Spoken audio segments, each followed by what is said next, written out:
Angel! Serena! Bebe! Baka walang yawa talaga! Alam mo, sinabi ko sa'yo, ako na lang, wag ang anak ko. Hiyang-hiya naman talaga si Satanas sa kasamaan ng ugali mo. Buwisit kayo. Bakit ba kasi hindi pa kayo mamatay? Serena, anak. Tama na. Tigil mo na yan. Hindi. Walang tamang nangyari sa pamilya natin. Dahil simula pa lang, hindi niyo na ako minahal. Tumigil ka nga dyan. Naririnig mo ba yung mga sinasabi mo, Serena? Para saan ka pa ba nabubuhay? Para sa pera? Para sa galit mo sa amin? Hindi ka na magbabago?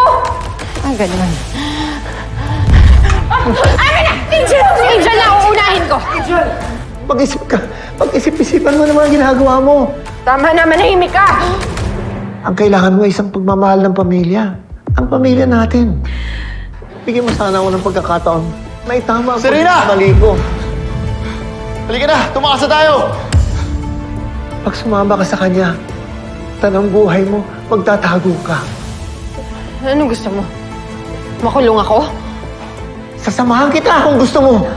Anak kita, Serena. Hindi kita iiwan. Selena, kapatid kita. Please, tama na. Makinig ka sa amin ni tatay. Sige na.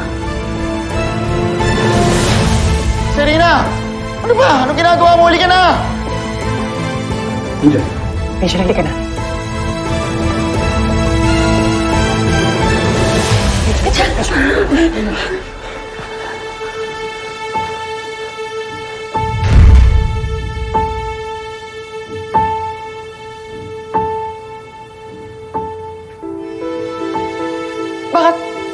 Baka tama nga si tatay.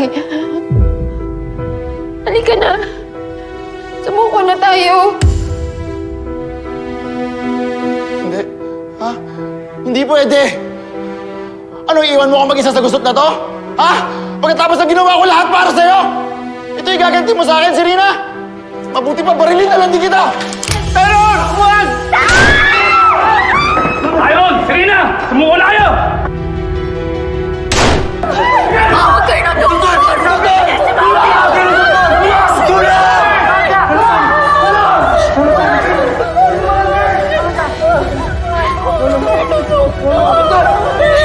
Dito lang po kami.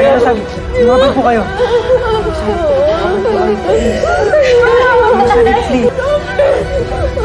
Tulong!